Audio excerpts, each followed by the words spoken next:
Un placer saludarle desde Caracas, Venezuela. Yo soy Rolando Segura y le invito a acompañarme en el análisis de los hechos que trascienden a esta hora en América Latina y más allá de nuestra frontera. Y es noticia a Venezuela, el presidente Nicolás Maduro entregó su mensaje de gestión anual a la nación con un detallado informe de los avances y desafíos para superar lo que llamó las heridas del impacto del bloqueo económico y la guerra multiforme contra su país.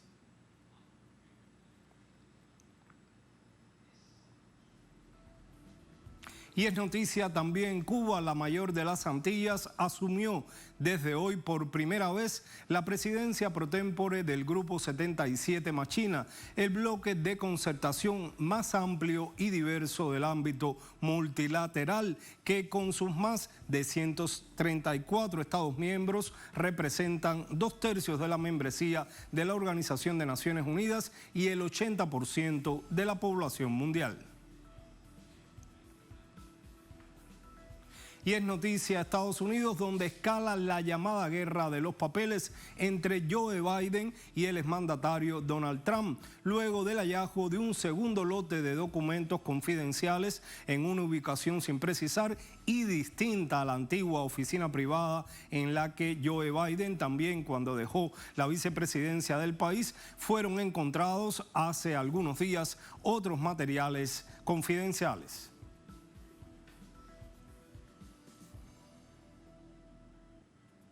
El análisis de inmediato. Ya comenzamos.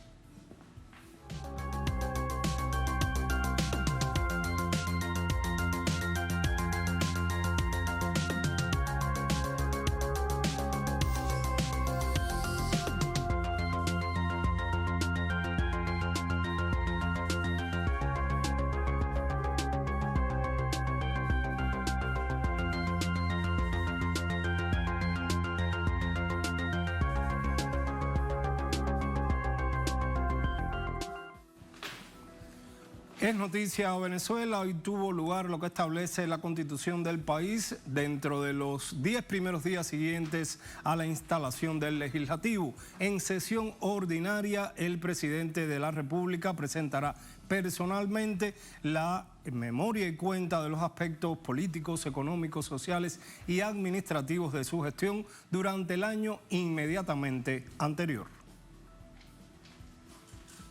Venezuela tuvo un crecimiento por encima del 15% del Producto Interno Bruto en 2022, aseguró este jueves el presidente Nicolás Maduro en la presentación de la memoria y cuenta del pasado año ante la Asamblea Nacional. Primer trimestre de 2022, 17.4. El enfermo se para. Segundo trimestre de 2022, 23.30% de crecimiento. El más alto de todos estos trimestres. El enfermo camina y se toma una sopita. Tercer trimestre 2022, 13.22. El enfermo está sentado. Vamos paso a paso. Es la economía real.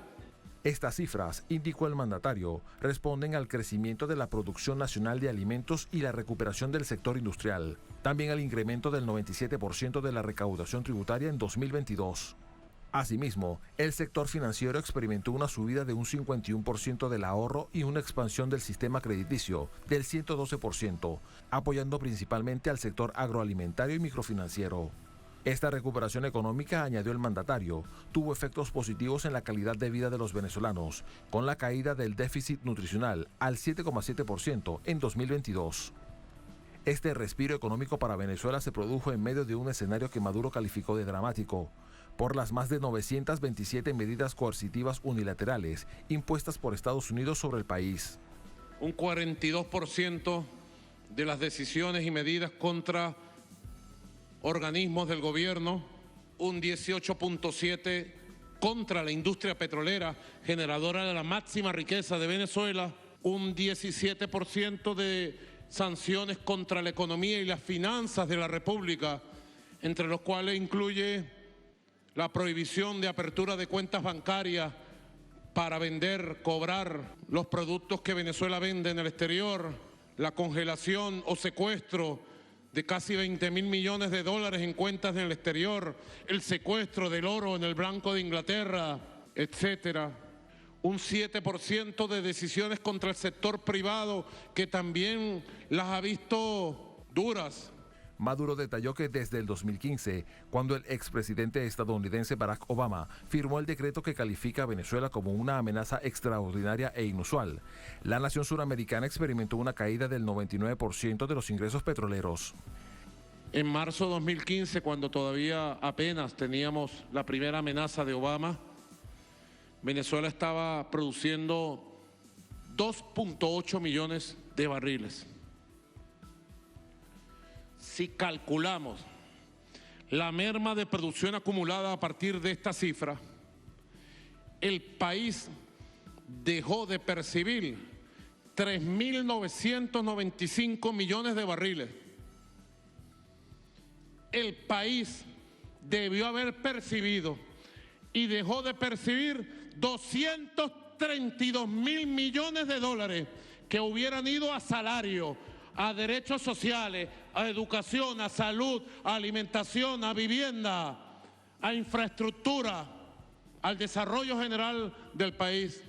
En este sentido, el presidente aseguró que Venezuela experimenta una cuarta etapa de renacimiento de la vida social y económica, con la certeza de que la nación tiene toda la fuerza y potencialidad para la prosperidad y recuperación futura. Y de inmediato hacemos contacto aquí mismo en nuestra sede central con Leonel Retamal, corresponsal permanente acá en la ciudad de Caracas. Leonel, ya veíamos un informe de cuáles fueron las principales ideas que expuso el presidente Nicolás Maduro en esta memoria y cuenta, pero dinos cuáles han sido las primeras reacciones a este mensaje tan esperado siempre en Venezuela después que se instala la Asamblea Nacional. Rolando, ¿qué tal? Muy buenas noches. Saludar también a nuestra audiencia. Bueno, el mensaje de más de 2 horas del presidente Nicolás Maduro ante el Poder Legislativo fue ampliamente comentado en las redes sociales por las cifras que él entregó.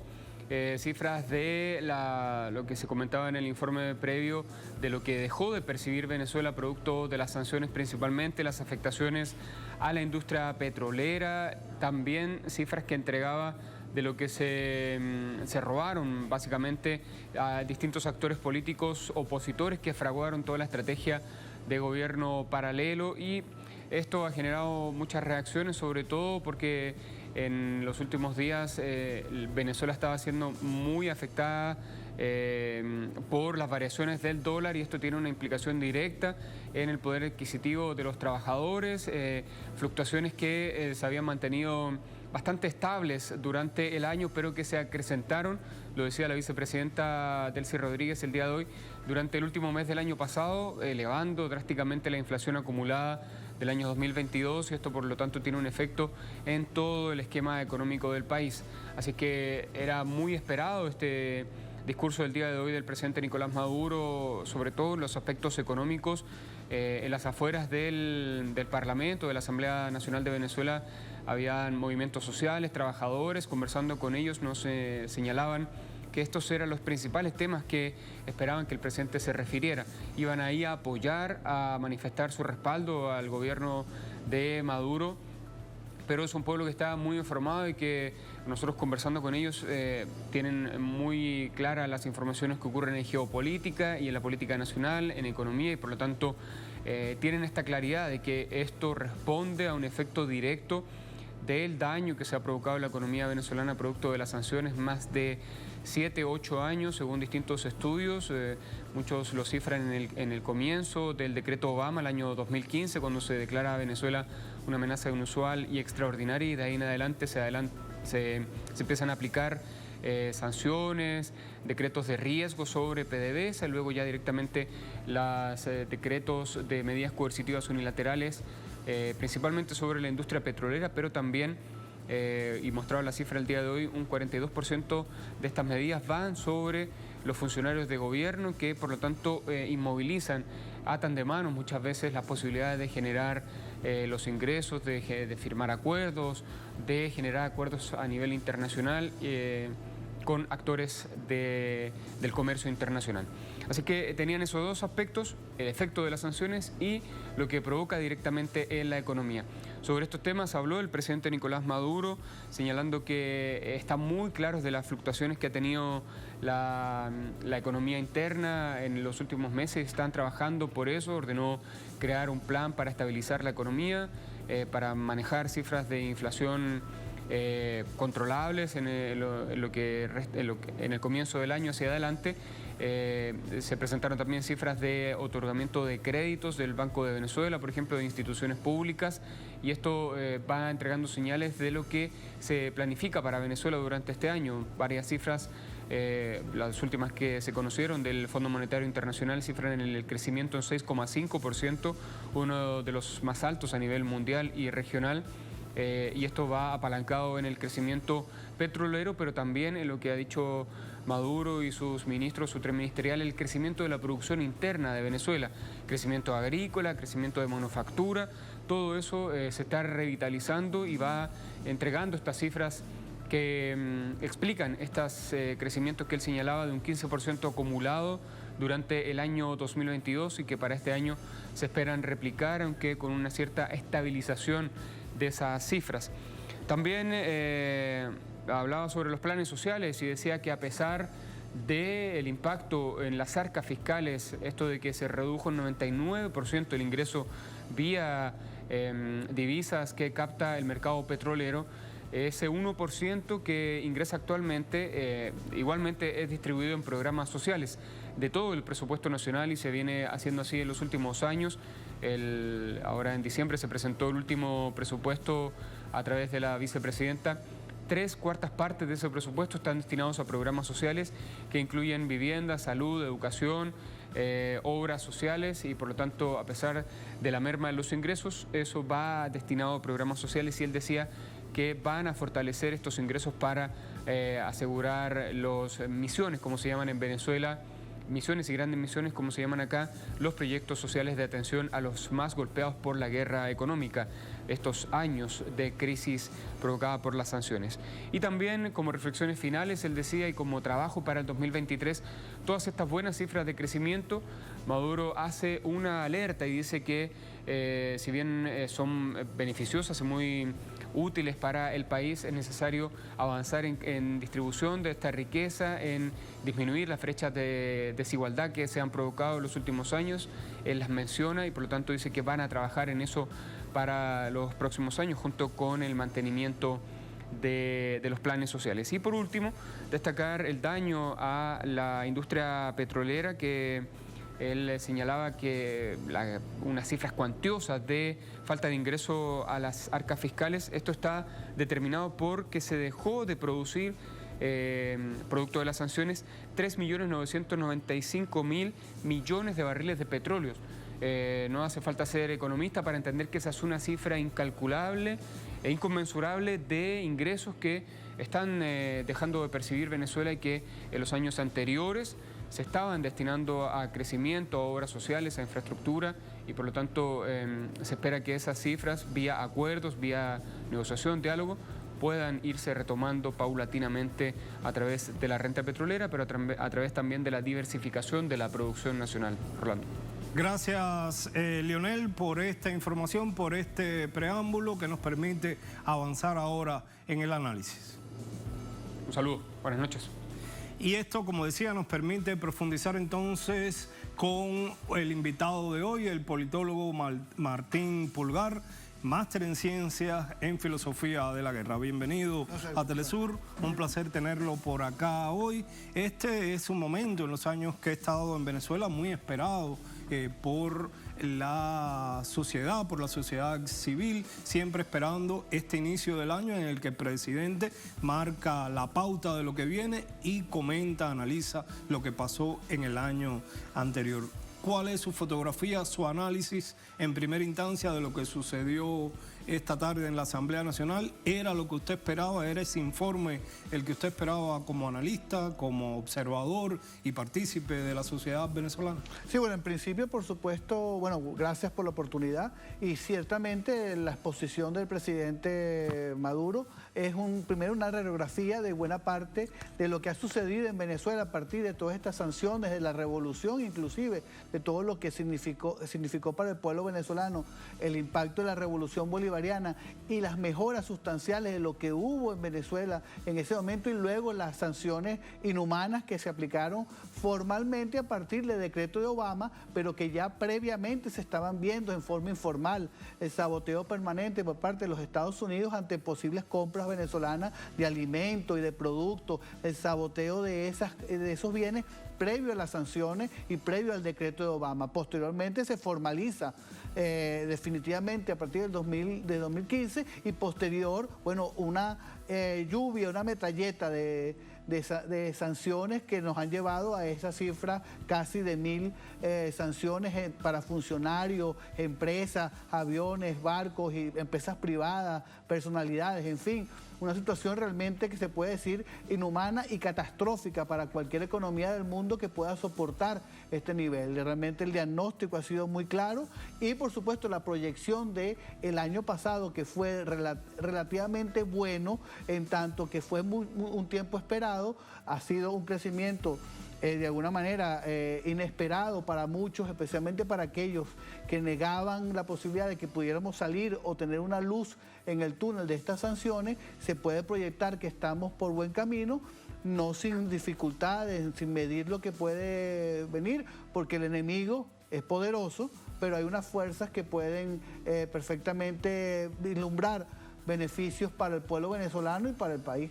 Pero ahora, para que la audiencia pueda tener elementos de análisis a la hora de entender que, por un lado, el presidente Nicolás Maduro dice que apenas el país ha recibido el 1% de los ingresos que debían ingresar al país, pero al mismo tiempo hay más de 500.000 emprendimientos, más del 50% de ellos liderados por mujeres, que más del 94% de los alimentos ya se producen en el país, que ha comenzado a disminuir el desempleo. ¿Cómo entender que por un lado prácticamente el país está sin ingresos y por el otro hay estos avances, un incremento sostenido de la economía ya de un 15%? ¿Cómo ha sido posible eso? Bueno, fundamentalmente primero porque hemos aprendido esta dificultad, digamos.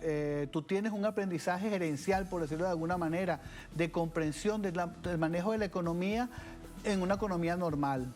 Digamos, en una economía donde tienes altibajos, tienes presiones externas y presiones internas que tú más o menos las vas conduciendo a partir de tu experticia. Con las sanciones que fueron, como decía, brutales, uno, digamos, se adecúa también a todo ese proceso. Es decir, que el pueblo venezolano también ha aprendido a buena parte de cómo sortear y cómo construir una economía sin esos grandes ingresos petroleros y de construir su propia economía. Siempre se dijo que Venezuela es una economía sustentada en el ingreso petrolero, en un cañón de recursos económicos significativos, y muy poco se exportaba, aunque Venezuela tenía un parque industrial muy diverso. ¿Dejó de ser rentista la economía venezolana? No, yo no diría que todavía no hemos roto con la cultura rentista. De alguna manera las situaciones nos han obligado a cambiar. ¿Y qué ha cambiado? Buena parte de sostener hacia un proceso productivo mucho más profundo, a que se autogenere buena parte de eso sin esperar el recurso del Estado y del recurso petrolero. Se han aumentado, se han diversificado las exportaciones, muy pocas todavía, pero se han empezado a diversificar. El parque industrial se ha empezado a reconstruir, se ha empezado a mejorar a partir de esfuerzos propios y de financiamiento propio, inclusive de buena parte de empresas privadas que tenían de alguna manera el temor de reinvertir el recurso por toda la situación económica. Se han dado cuenta que necesitan el proceso de reinversión. También hay que tener claro que buena parte de la crisis económica venezolana es una crisis de características políticas, y de alguna manera la revolución ha ido venciendo buena parte de todos estos elementos, digamos, que han distraído la atención y que han puesto a Venezuela en una situación innecesaria, como este gobierno paralelo que se pretendió construir y que de alguna manera ha sido vencido por las fuerzas de la revolución. Entre los elementos que daba el presidente Nicolás Maduro en cuanto a desafíos, retos, era el de avanzar en restañar las heridas que ha provocado el impacto de esta guerra multiforme. Se refería en este ámbito cabría el hecho de que estos avances, estos pasos loables sin duda, no llegan de manera similar a todos los sectores de la población, por ejemplo en los salarios que siguen afectando, los bajos salarios a los venezolanos y a las venezolanas. Por supuesto, digamos, este efecto positivo tiene unos inicios. Estamos iniciando, no hemos llegado a los niveles de 2015 todavía. Nuestra economía tenía niveles comparativos de la cuarta o la quinta economía de América Latina. Teníamos inclusive procesos parecidos a Colombia o hasta Argentina en algún momento. Ahora tenemos una infraestructura o una producción casi a países centroamericanos. Esto te demuestra que fue un impacto importante. ¿Cuáles son esas heridas? Por supuesto que esto ha generado resquemor, fricciones sociales, pérdida del nivel de vida, digamos, los ingresos han disminuido. Todo eso debe ser reconstruido. Debemos aprender a reconstruirlo igualmente, ser eficiente, mejorar los servicios públicos, que es un factor fundamental. El nivel de los ingresos y de los salarios deben ser sostenidos y sustentables en el largo plazo. Aparte de reestructurar, y seremos una economía petrolera y que en la estructura del petróleo será importante. Ahora se abre un espacio importante para el petróleo, pero tenemos otras fuentes de posibles ingresos como la minería o inclusive la posibilidad de transformación industrial. Venezuela tiene un conocimiento, tiene profesionales capaces de transformar buena parte de ese proceso mineral y de materias primas en procesos de exportación. Creo que se puede abrir todo un escenario distinto, inclusive gracias también a las heridas políticas, digamos, y ese elemento de negociación y acuerdos que se puede ir llegando para evitar esa confrontación que no tenía ningún sentido y que no nació realmente del gobierno venezolano, que nació real a partir de la necesidad de que Estados Unidos quería dominar y doblegar la voluntad del pueblo venezolano y de la revolución bolivariana. Torcer el brazo a la inflación, decía también el presidente Nicolás Maduro. ¿Será posible lograr eso este año? Algo que durante prácticamente todo el 2022, a partir de octubre, noviembre, comenzó nuevamente a ganar terreno este fenómeno que también hace agua el dinero en el bolsillo de los venezolanos. Bueno, la inflación en Venezuela tiene un componente que no es solamente económico, sino político. Es el principal arma que usa esa oposición radical para vencer y torcer el brazo de la economía venezolana y de la revolución. Se implementó desde hace muchísimo tiempo. Yo recuerdo aquella que llamaban el dólar cantebé y toda una serie de mecanismos que se usaron desde la época del presidente Chávez, pero teníamos ingresos y las sanciones, como te decía, no eran formales, eran subterfugia, pero digamos, se establecían, pero de alguna manera se utilizaban para vencer el rumbo de la revolución, fundamentalmente en época electoral. Eso está ahí presente, hemos aprendido a sortear sobre eso, lo hemos demostrado este año. Ellos tienen también la fortaleza, esa posición radical. Hay negociaciones políticas que establecer en función de llegar a acuerdos posibles de enrumbar a Venezuela a un camino donde ese mecanismo económico de destruir el sistema político venezolano a través de sanciones o a través de aplicaciones de mecanismos en alianza con Estados Unidos no tiene ningún sentido y no da rentabilidad para la oposición desde el punto de vista electoral. La oposición está cada vez peor, no tiene sentido seguir ese camino. Pero, por supuesto, hay que vencer, hay que seguir avanzando y buena parte tener el control político, negociación y, por supuesto, los elementos económicos que son claves para el buen funcionamiento de la economía. Y en esa negociación política y en esas heridas a las que usted se refería desde este punto de vista, hoy también se refería el presidente Nicolás Maduro, pero con un llamado que también hacía hace algunos días el presidente de la Asamblea Nacional, y es en la necesidad de que se cumpla con lo que se acordó en la mesa de negociaciones. Y hoy el presidente Nicolás Maduro era mucho más directo y decía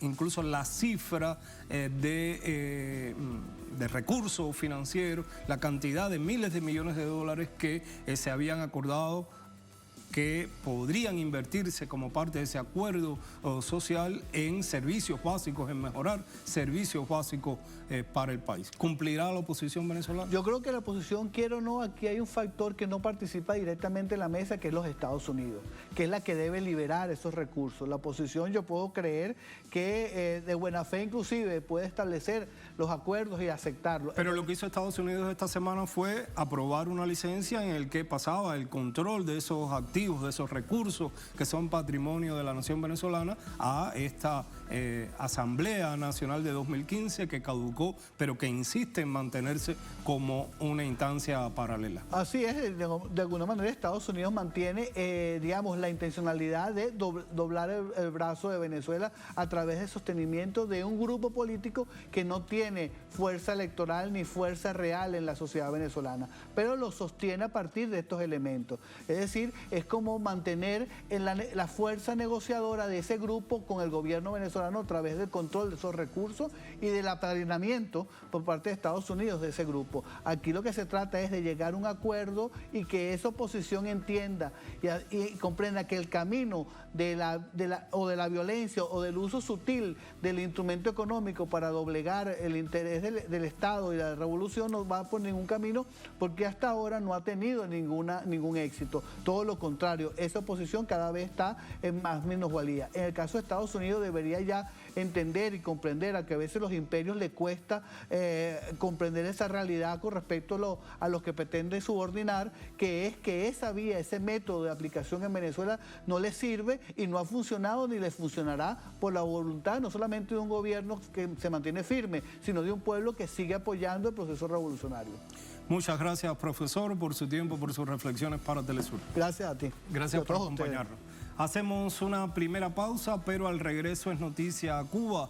La isla caribeña tomó posesión este jueves de la presidencia pro tempore del Grupo 77 Machina, el grupo concertado más grande y diverso en el ámbito multilateral, con 134 Estados miembros. Al regreso, el análisis.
Es noticia Cuba, la isla caribeña tomó posesión este jueves, ya lo decíamos, de la presidencia pro tempore del Grupo 77 Machina, el espacio de concertación más grande y diverso en el ámbito multilateral. Cuba asumió la presidencia pro tempore del G77 más China. En ese sentido, el presidente Miguel Díaz-Canel ratificó el compromiso de trabajar por el bienestar de las naciones, con la cual Cuba comparte historias comunes. Por su parte, el canciller Bruno Rodríguez señaló que con la mayor de las Antillas al frente, se propone fomentar la cooperación internacional en favor de la recuperación post-pandemia de los países en desarrollo.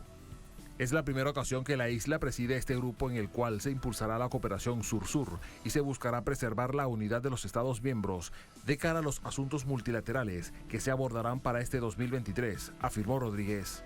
El G77 es una agrupación integrada por 134 países en vías de desarrollo que fue fundada el 15 de junio de 1964 y representa el 80% de la población global. La Cancillería expresó además que se tiene como objetivo la apuesta de un sistema de comercio inspirado en la inclusión y en la defensa de derechos fundamentales, como lo son la salud y la educación de los pueblos. Y de inmediato nos vamos hasta La Habana, Cuba. Allí está nuestra corresponsal Lisandra Andrés. Gracias, Lisandra, por estar a esta hora en Es Noticia. ¿En qué contexto Cuba asume la presidencia de pro tempore de este grupo 77 más China? Hola, ¿qué tal? Un gusto también saludarte a esta hora desde La Habana. Así es, Cuba asumió hoy por primera vez desde que se integró a esta organización en el año 1971 la presidencia pro tempore del grupo de los 77 más China, con el reto enorme de trabajar en los objetivos comunes del bloque de concertación política y de lograr una mayor unidad entre las naciones del sur. Así lo afirmó en un videomensaje durante la ceremonia de traspaso de mando el presidente cubano Miguel Díaz-Canel, y ratificaba en este mensaje que se difundió en Naciones Unidas que es necesario articular acciones para vencer los obstáculos que pues están atentando contra el progreso real de los pueblos. Dijo el presidente cubano Miguel Díaz-Canel: la unidad es hoy un imperativo y la mayor de todas las urgencias. En este video mensaje que se difundió en la toma de posesión de Cuba al frente del G77 más China.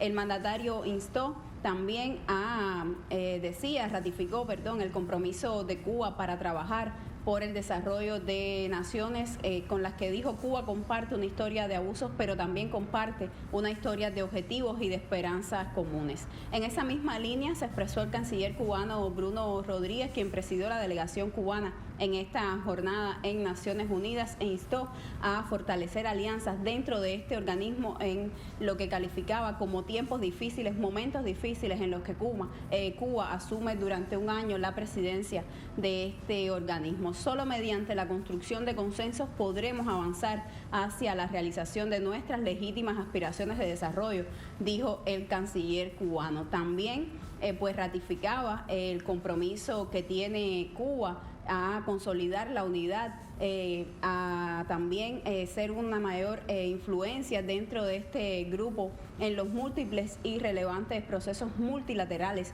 a celebrarse este año en que Cuba va a estar al frente de este bloque. Aseguraba también el canciller cubano que Cuba defenderá que los intereses comunes sean debidamente tenidos en cuenta y pues avanzar también para lograr un mayor desarrollo de la región, del mundo, pues en un contexto muy marcado por todos los efectos de la pandemia de COVID-19 y también de las consecuencias de los diferentes conflictos bélicos, pues Cuba asume esta presidencia del G77 más China. Gracias, Lisandra, por esta información. Y ya nos adentramos en el análisis y para ello nos mantenemos en La Habana, Cuba, porque nos acompaña a partir de ahora Iroel Sánchez, analista político. Gracias por atendernos, Iroel. Un primer tema: ¿qué significa para Cuba, un país declarado de manera unilateral por uno de los hegemones hoy del mundo como Estado patrocinador del terrorismo, ocupar la presidencia pro tempore de un grupo de concertación política de los más importantes, el más grande y diverso en el ámbito multilateral? Buenas noches, Segura. Un saludo a la audiencia. Un placer hablar contigo y con Telesur.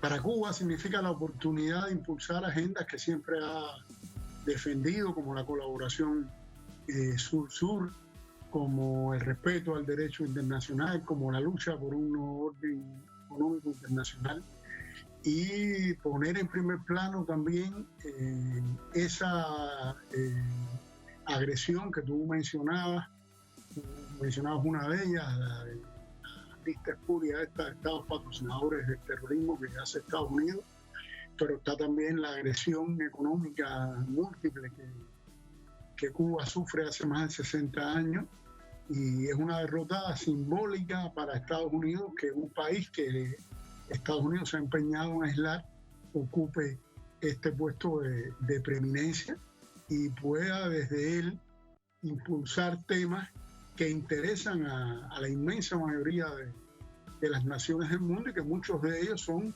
obstaculizados por las propias políticas estadounidenses. ¿Qué puede aportar entonces Cuba a ese debate y a esa práctica internacional hoy, en que desde el punto de vista geopolítico hay dos visiones de asumir los graves problemas que enfrenta la humanidad, desde el multilateralismo o desde el unilateralismo, en un mundo que está saliendo, en una humanidad que está saliendo apenas de una pandemia, que enfrenta problemas como el calentamiento global, inflación, desequilibrios de diversa naturaleza? ¿Qué puede aportar Cuba en ese debate y sobre todo en prácticas, en ideas, en líneas de cooperación que pueda favorecer a los más de 184 países que forman parte de este grupo? Bueno, Cuba, como te decía, tiene una larga historia de colaboración sur-sur. Es el país con más médicos per cápita del mundo. Es el país con más colaboración médica internacional, por ejemplo. Y eso ha sido decisivo para enfrentar fenómenos como en muchos países, como recientemente la pandemia, que es una de las crisis, esta crisis multilateral que vivimos, la crisis sanitaria, pero también tiene una larga experiencia en la colaboración internacional, en la educación, ha desarrollado sistemas de alfabetización premiados por la UNESCO, y sobre todo ha desarrollado un método de concertación que no concibe la exclusión, sino concibe la unidad en la diversidad, y de llegar a acuerdos desde esa diversidad, desde atendiendo los intereses diferentes de este gran número de 134 países, y ha mostrado que eso es posible. Cuba ha sido una gran negociadora en los foros internacionales, en los temas más importantes, y esa experiencia diplomática, esa experiencia negociadora, la pone ahora al servicio de esta elección, y creo que puede realmente ser un año, el del mandato de Cuba, de impulso a temas trascendentales para la supervivencia misma de la humanidad, como es el mismo tema del enfrentamiento al cambio climático y a esta crisis climática que también vivimos como parte de esa crisis multilateral. Cuba puede realmente jugar un papel importantísimo como voz de los intereses de estos países, que son los que pagan los desastres naturales, que fomenta todo el hiperconsumo del norte hiperdesarrollado, hiperconsumista, pero que carga sobre las espaldas de los países más pobres las cosas. Iroel, más allá de la oportunidad también de ser la voz, de ser la líder de este grupo, Cuba está proponiendo para este año algo muy concreto también, y es la posibilidad de impulsar durante este periodo el desarrollo de la ciencia, el desarrollo de la tecnología, para hacer sostenible las políticas de desarrollo, y en ese sentido plantea hacer, por ejemplo, en La Habana este mismo año una cumbre sobre estos temas, y también sobre el enfrentamiento a futuras pandemias. ¿Cuánto puede aportar también Cuba en este sentido? Bueno, realmente Cuba es una gestión de la pandemia modélica. Cuba hizo realmente, en estas circunstancias de aislamiento y de agresión, con un sistema de salud universal y gratuito, y con una capacidad de producción científica que le permitió desarrollar y probar 5 candidatos vacunales, 3 de ellos terminaron siendo vacunas, inmunizar a toda su población con vacunas propias y lograr hoy un altísimo nivel de control de la pandemia. Tiene esa experiencia que mostrar y tiene sobre todo, yendo más allá, la gestión de la ciencia y la innovación en que ese enfrentamiento a la pandemia ocurrió como un modelo de unir todas las inteligencias del país en función de salvar la mayor cantidad de personas posible, pero también está abierta a la colaboración internacional en este campo, a recibir conocimientos, a poner sus conocimientos en función y sus resultados en el campo, por ejemplo, de la biotecnología, que no son pobres, no son pocos, están a nivel de vanguardia mundial y han sido reconocidos así internacionalmente. Científicos cubanos han sido premiados por resultados en la producción de biofármacos por distintas instituciones internacionales, y eso yo creo que va a mostrarse allí y va a fomentar nuevas vías de colaboración, pero también va a ser un espacio para que otros países puedan también mostrar sus resultados al margen de todo este control de las grandes transnacionales del primer mundo sobre la producción de medicamentos, sobre su distribución. Hay un déficit, el canciller cubano lo mencionaba en su intervención reciente en la ONU a raíz de esta designación de Cuba para el grupo de los 77, de la desproporción enorme de la vacunación entre los países del sur y los países del norte, y esta cumbre también puede ser una contribución a cerrar en alguna medida esa brecha. ¿Y cuál podría ser entonces el mayor desafío que enfrente Cuba al frente de este grupo que sienta en una misma mesa a países con un gran desarrollo económico, por ejemplo, como China, a otras economías muy poderosas como la de Brasil, ahora devastada por la gestión anterior de Bolsonaro, pero que también sienta a países en desarrollo o países empobrecidos?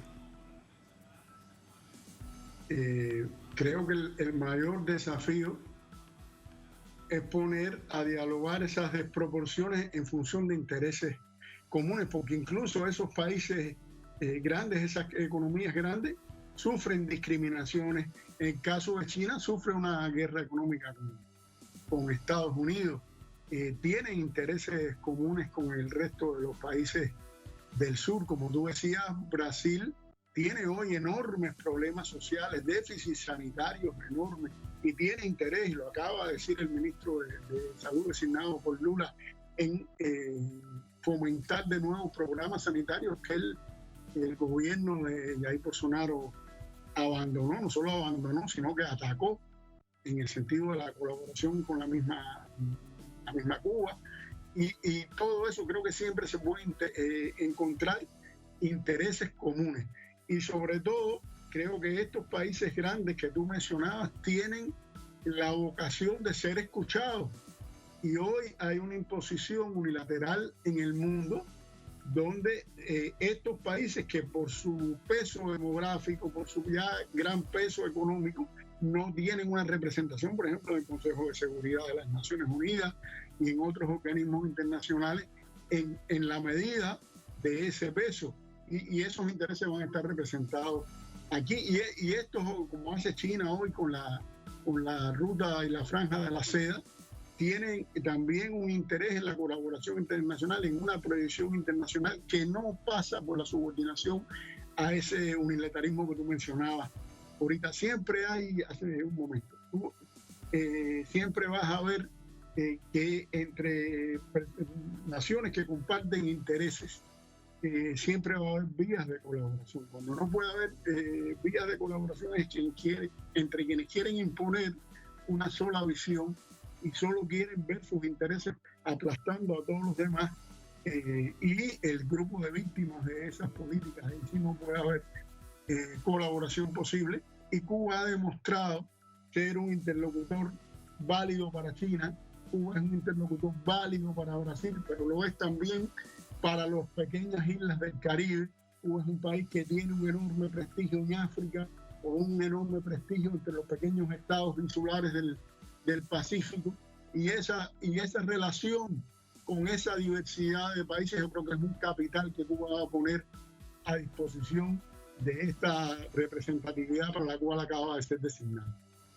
Escucharemos entonces durante este año hablar mucho de cooperación sur-sur, de cooperación triangular, conceptos que, como decía Iroel Sánchez, los ha aplicado ya Cuba en el Caribe, particularmente en Haití. Gracias, Iroel, por acompañarnos, por tu tiempo y por tus reflexiones.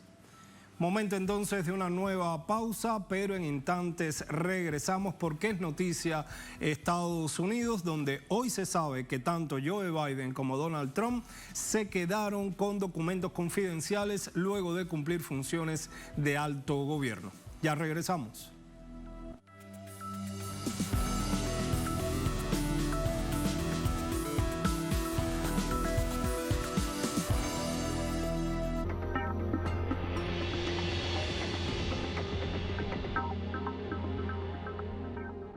Somos una herramienta de poder para los pueblos.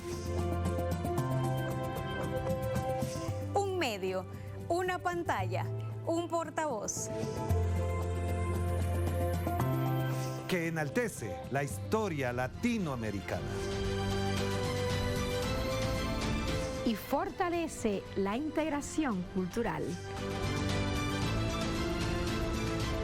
Que enriquece nuestra propia identidad. Porque Telesur siempre da más.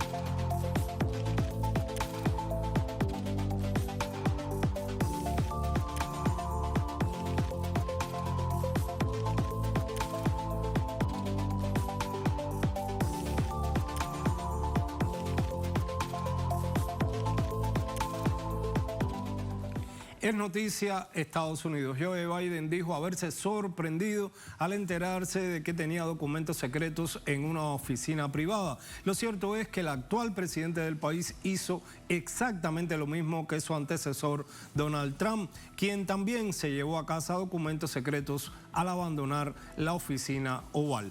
Lo que en ese momento llevó a Joe Biden a preguntar cómo es posible que eso ocurra, cómo alguien puede ser tan irresponsable. Asistentes de la Casa Blanca descubrieron un segundo lote de documentos clasificados pertenecientes al presidente Joe Biden, días después de que se hiciera público el descubrimiento de documentos de una antigua oficina privada del mandatario. Aún se desconoce el nivel de secreto y el número exacto del material, entre memorandos de los servicios de inteligencia estadounidenses y documentos sobre relaciones geopolíticas candentes, como las de Washington con Ucrania, Irán o el Reino Unido, todos fechados entre 2013 y 2016. El nuevo lote se encontró en un lugar diferente del primer hallazgo, identificado el 2 de noviembre último, justo 6 días antes de las cruciales elecciones intermedias, pero dado a conocer hace menos de una semana. La secretaria de prensa de la Casa Blanca, Karine Jean-Pierre, evitó responder preguntas sobre por qué la actual administración no informó al público antes. Señaló Jean-Pierre que el presidente habló de esto personalmente, al tiempo que explicó que el asunto está en investigación, bajo revisión por parte del Departamento de Justicia. Biden ya había afirmado antes desconocer qué documentos se encontraron y que sus abogados le aconsejaron que no buscara esa información. El Buró Federal de Investigaciones, FBI, el año pasado allanó la propiedad Mar-a-Lago del presidente Donald Trump, donde encontró 15 cajas con casi 200 documentos clasificados. La Casa Blanca dio a conocer que coopera con el Departamento de Justicia con respecto a la revisión de todos los documentos. Y para el análisis nos acompaña a esta hora Yamir Chabur, analista, activista y organizador comunitario de la ciudad de Nueva York. Las buenas noches para usted, gracias por acompañarnos. Biden decía estar sorprendido, pero cuando se supo lo mismo de Donald Trump, él decía que esto era una irresponsabilidad. ¿Qué preguntas se le pueden hacer ahora a Joe Biden?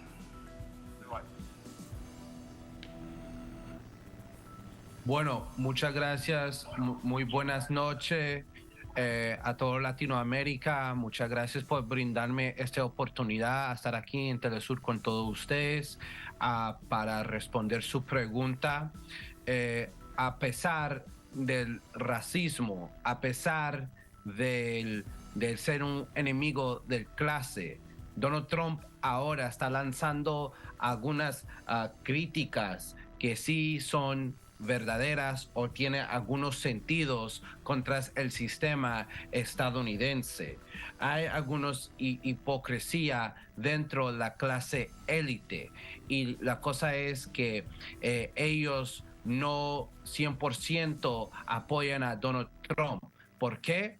Porque esta clase dominante necesita tener un lacayo, un títere como Biden para empujar su política exterior de la guerra, como guerra contra Corea del Norte, guerra contra China, guerra contra Rusia, porque hay bastante intereses. Y la cosa con Trump es que Trump, él habla a veces con un retórico de izquierda, pero no es. Trump habla contra estos intereses, pero él habla en una postura derechista, populista, este hombre de millonario que está intentando a romper la política tradicional, porque él sí económicamente él es paralelo a la clase dominante, pero no políticamente. Ahora estamos viviendo una coyuntura dentro de Estados Unidos, donde tenemos un facho, un fascista como Donald Trump, que ahorita está tratando de lanzarse con este voz populista. Yamir, pero lo cierto es que ahora lo que conocemos y este segundo alijo de documentos confidenciales de Estados Unidos, lo cierto es que tanto Donald Trump como Joe Biden han incurrido en la misma práctica y lo cierto es también que aún conociéndose esta información desde el 2 de noviembre, previo a las elecciones de medio término en Estados Unidos, no se dio a conocer la noticia hace apenas una semana. ¿Por qué? ¿Por qué demoraron tanto en comunicar esto tan importante para Estados Unidos a la opinión pública? Bueno, yo creo porque ha sido muchas investigaciones y ahora como con las elecciones de medio término, donde el expresidente Donald Trump amenazó a los demócratas que él iba a dar un paliza de una ola rosada, y no es una ola roja como lo conocen en la América Latina, como una ola de su movimiento de MAGA, y él falló. ¿Por qué? Porque no ganaron bastantes sillas en el Congreso y yo creo que cogió mucho tiempo para hacer esta investigación contra el presidente Biden. Y eso es porque en Washington hay mucho interés, mucha gente que está involucrado en el negocio de la guerra, en el negocio petrolera. Entonces sí creo que ha sido mucho tiempo para esta investigación a pasar y además, como yo dije antes, como planteé antes de Donald Trump, él habla con un retórico que se escucha como izquierda, cuando él critica el sistema estadounidense. ¿Por qué? Porque hay una falta de una izquierda verdadera. La cosa más cercana que tenemos dentro de este país es en el Congreso, como lo llama el Squad, que es de la congresista Alexandria Ocasio-Cortez, Ayanna Pressley, Rashida Tlaib, Ilhan Omar, y personas que han sido influenciados por el ex candidato Bernie Sanders, que ellos apoyan este tipo de ideología suave, de socialista, que uno puede comparar un poco con Lula da Silva allá en Brasil, donde ellos empujan ideas para la clase social y va a criticar el sistema capitalista o el sistema del gobierno de los Estados Unidos, pero no llegan tan lejos como no defienden a Venezuela, no defienden a Cuba, no critican el Partido Demócrata con esta guerra en Ucrania y Rusia. Entonces hay algunas cosas que yo creo que es porque hay una falta de una voz popular que puede empujar investigaciones así como está pasando ahora con el presidente Biden.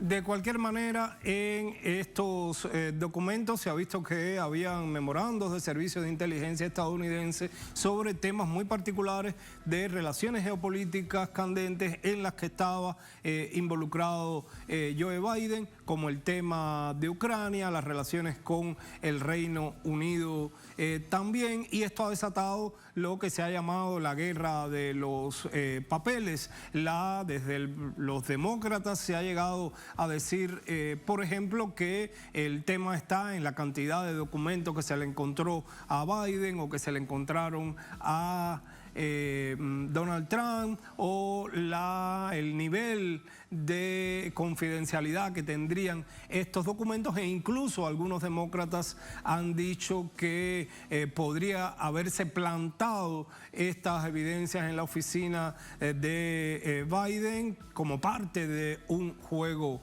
sucio. ¿Podría suceder algo de esta naturaleza en Estados Unidos, que haya sucedido así?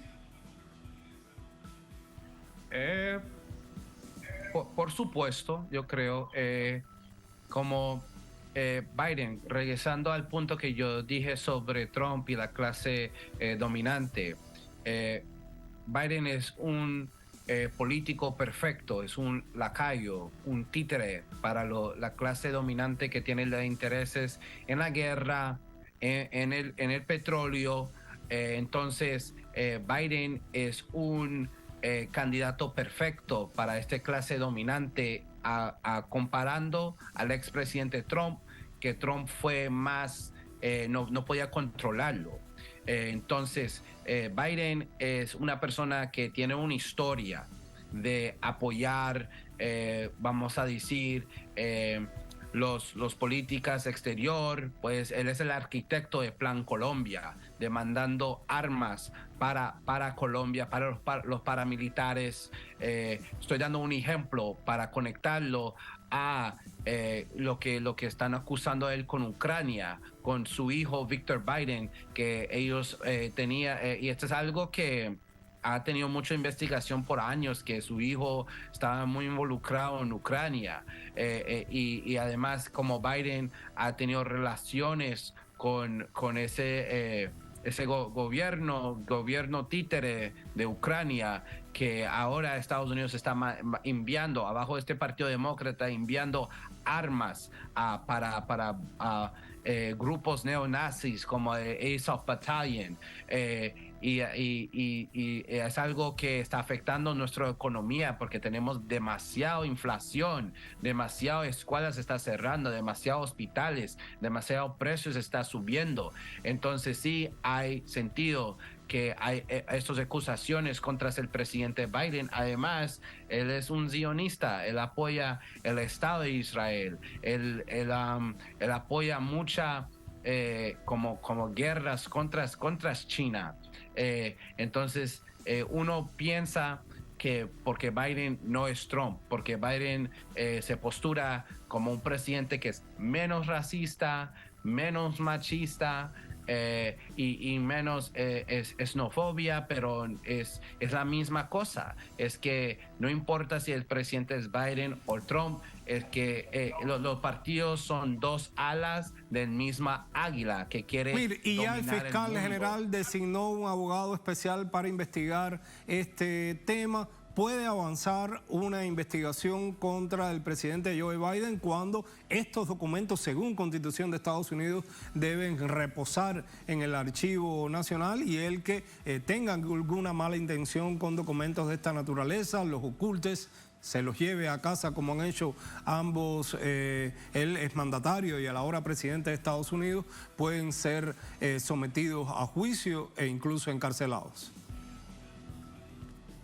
Me imagino que sí, porque el fiscal es muy apoyante de Trump.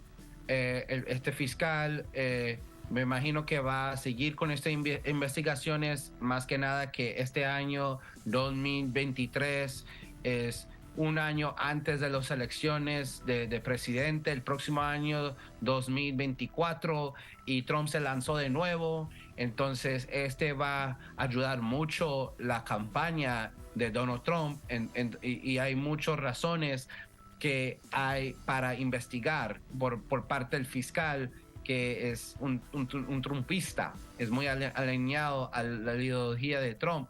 Pero cuando viene a la terma, si hay posibilidad de encarcelamiento y todo eso, uno nunca sabe, porque vamos a poner ejemplos como el expresidente Donald Trump, que él es una persona que tenía que estar en la cárcel por mucho tiempo antes de ser presidente, mi opinión, por sus negocios sucios que él ha hecho aquí.